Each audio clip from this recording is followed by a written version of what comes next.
Working woman असो किंवा एक नवीन आई, दोघांसाठी स्वयंपाक बनवताना म्हटलं की भाजी सर्वात अवघड जाते. 4 प्रकारचे मसाले घाला, त्यातही कोणता एखादा मसाला कमी जास्त झाला तर वांदेच वांदे. तर आज मी तुमच्यासोबत अगदी झटपट असा एक मसाल्याची रेसिपी शेअर करत आहे. त्यामध्ये तुम्हाला कोणतेही मसाले भाजी करताना घालायची अजिबात गरज पडणार नाही. फक्त भाजी करताना त्यामध्ये 2 चमचे तुमच्या गरजेनुसार हे मसाला टाका. सुकी भाजी किंवा कोरडी भाजी, पातळ भाजी, कोणतीही भाजी तुम्ही बनवा, पटकन अशी बनून जाते.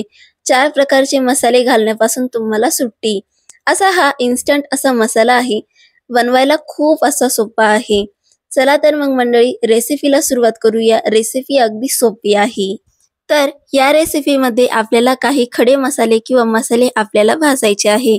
तर त्यासाठी शक्य असेल तर पॅन घ्या, कारण की पॅनचा जो सरफेस असतो तो फ्लॅट असतो आणि फ्लॅट सरफेस म्हणजे जास्त सरफेस आपल्याला भाजण्यासाठी मिळतो. पॅन थोडासा गरम झाला की यामध्ये आपण 4 टेबलस्पून इतपत धने घालूयात. धने इथे आपल्याला मंद फ्लेमवरती हलकेसे इथे भाजून घ्यायचे आहेत. हलकासा यामधून सुवास यायला लागला की लगेचच यामध्ये आपण 2 टेबलस्पून इतपत जिरं घातलेलं आहे. जिरं हे स्ट्रॉंग फ्लेवरचं असतं, त्यामुळे 2 चमचे जरी घातले तरीही पुरेसं आहे.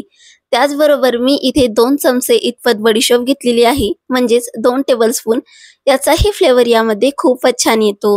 हा एक डायजेशनसाठीही मदत करतो आणि आपली भाजी अजून जास्त चविष्ट करण्यामध्येही मदत करते. म्हणून शक्य असेल तर बडीशोप नक्कीच घाला. सोबतच इथे मी 4 ते 5 इतपत तेजपत्ते घातलेले आहे आणि या सर्व जिन्नसांना हलकासा यांचा सुवास येऊपर्यंत आपल्याला भाजून घ्यायचं आहे. लक्षात घ्या, ही सर्व प्रोसेस आपल्याला मंद फ्लेमवरतीच करायची आहे, नाहीतर मसाले आपले इथे करपू पण शकतात. इथे व्यवस्थित हे भाजले गेलेले आहे. 2 मिनिटासाठी मी याला व्यवस्थित भाजलेलं आहे. लगेचच ताटमध्ये काढून घेऊयात. आता त्याच पॅनमध्ये आपण काही खडे मसाले इथे भाजून घेऊयात. तर येथे मी एक चक्री फूल घेतलेलं आहे, त्याला बिर्याणीचं फूल असंही म्हणतात. सोबतच 2 मोठी इलायची, 6 छोट्या इलायची, 2 इंच दालचिनी जी मी अशी बारीक कुटून घेतलेली आहे, त्यामुळे ही भाजायला थोडी सोपी जाईल. सोबतच 1 चमचा इतपत मी इथं काळे मिऱ्या घेतलेल्या आहे आणि अर्धा चमचा इतपत आपण इथे लवंगा घेतलेल्या आहे. लक्षात घ्या, लवंगांचा जो फ्लेवर आहे तो खूप जास्त स्ट्रॉंग असतो, त्यामुळे लवंगा इथे थोड्याशा कमी वापरल्या तरीही चालेल. यांचा फ्लेवर कमीमध्येही खूप छान येतो. म्हणून इथे मी कमीत कमी अर्धा चमचा इतपत लवंगा घेतलेले आहे आणि मंद फ्लेमवरती आपण याला फक्त 40 ते 50 सेकंदासाठी भाजून घेऊयात. हे मसाले आपल्याला जास्त भाजण्याची अजिबात गरज नाहीये. अगदी 40 सेकंदानंतर यांचा मस्त असा सुवास संपूर्ण किचनभर दरवळत होता. लगेचच यांना आपण काढून घेऊयात. आता त्याच पॅनमध्ये आपण 1 वाटी इतपत शेंगदाणे घालूयात. शेंगदाणे देखील आपल्याला इथे खरपूस असे भाजून घ्यायचे आहे. शेंगदाणे भाजताना मंद फ्लेमच ठेवा. काही ठिकाणी यामध्ये थोडंसं तेल घातलं जातं, पण हा जो मसाला आहे कमीत कमी 2 ते 3 महिने आरामात टिकावा, यासाठी यामध्ये मी तेल वगैरे काहीही घातलं नाही. असंच याला ड्राय रोस्ट केलेलं आहे. हलकेसे याच्यावरती बदामी कलरचे स्पॉट यायला लागले की यामध्ये आपण अर्धी वाटी म्हणजे 4 टेबलस्पून इतपत तीळ घालूयात. ही जी तीळ आहे ना, ही घरची तीळ आहे आमची, म्हणून तुम्हाला थोडीशी काळी पांढरी ही तीळ दिसत असेल.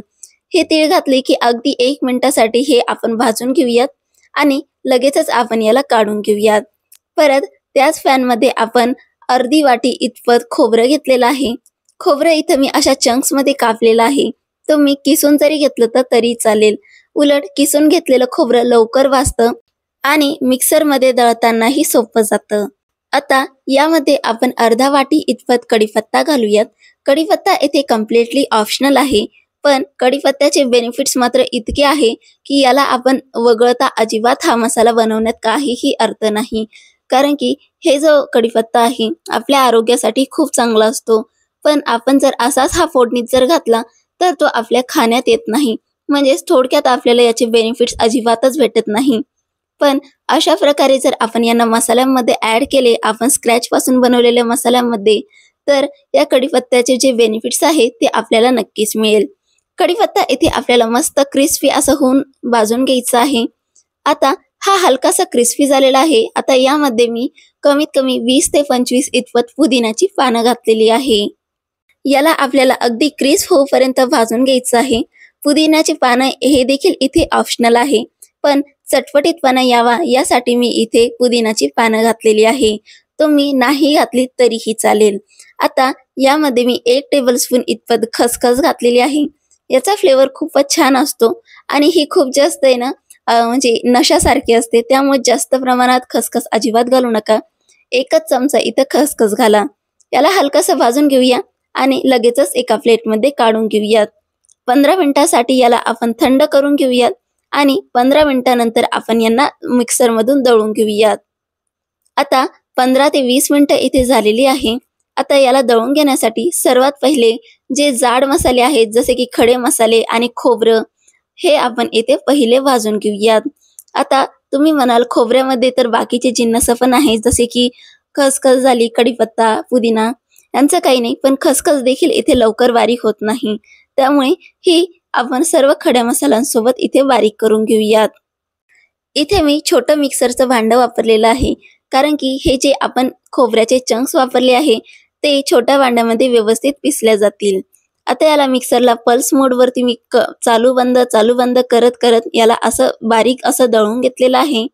आता मी इथं थोडंसं मोठं असं मिक्सरचं भांडं घेतलेलं आहे, कारण की बाकीचे साहित्य छोट्या मिक्सरच्या भांड्यामध्ये अजिबात जाणार नाही, म्हणून मोठं इथं मी मिक्सरचं भांडं घेतलेलं आहे. यामध्ये आपण बाकीचे सर्व जिन्नस ऍड करूयात. सोबतच 3 टेबलस्पून इतपत मी इथं लाल तिखट घातलेलं आहे. लाल तिखटची क्वांटिटी तुम्ही तुमच्या आवडीनुसार कमी अधिक देखील करू शकतात. सोबतच अर्धा चमचा इतपत इथं हळदीची पावडर घातलेली आहे, जेणेकरून कलर देखील इथे सुरेख येईल. आता या मसाल्याला अगदी छान अशी चव यावी यासाठी आपण इथे 1 टेबलस्पून इतपत कसुरी मेथी घालत आहोत. कसुरी मेथी इथं अजिबात जास्त प्रमाणात घालू नका, नाहीतर मसाला इथे कडसर लागू शकतो. फक्त 1 टेबलस्पून कसुरी मेथी इथे पर्याप्त आहे. जर तुम्ही हाच रेशो जर घेतला असेल तर 1 टेबलस्पून कसुरी मेथी पर्याप्त आहे. आता याला मस्त चटपटीतपणा यावा, आपला मसाला मस्त चटपटीत लागावा चवीला, म्हणून इथे मी 1 चमचा इतपत आमचूर पावडर घालत आहे. तुम्ही या ठिकाणी चाट मसाला देखील वापरला तरीही चालेल. आता सोबतच यामध्ये आपण जे खोबरं आणि जे खडे मसाले छोट्या मिक्सरच्या भांड्यामध्ये बारीक केले होते ते देखील आपण यामध्ये ऍड करूयात आणि झाकण लावून याला अगदी बारीक असं आपण दळून घेऊयात. हा मसाला तुम्हाला जर अजून चटपटीत जर बनवायचा असेल तर तुम्ही इथे अर्धा चमचा काळं मीठ घातलं तरीही चालेल. मीठ मी इथे विसरले होते, नंतर मी इथे चवीनुसार मीठ घातलेलं आहे. मीठ घालताना लक्षात घ्या, पुदिना हा थोडासा खारट असतो, त्यामुळे मीठ इथं थोडंसं पुदिनाचा विचार करूनच घाला. परत याला आपण मिक्सरला फिरवून घेऊया आणि बघा अगदी फाईन पावडर असं आपण याची बनवून घेऊया. आणि बघा तयार झाला आहे आपला चटपटीत असा झटपट बनणारा हा मसाला.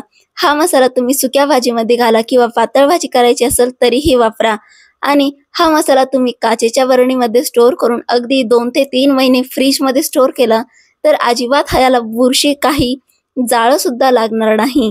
चला तर मग मंडळी, पुन्हा भेटूया अशाच नवीन इंटरेस्टिंग रेसिपीसाठी. रेसिपी कशी वाटली मला कमेंट करून नक्कीच सांगा. आणि महत्त्वाचं म्हणजे चॅनलवर नवीन असाल तर प्लीज चॅनलला सबस्क्राईब नक्कीच करा.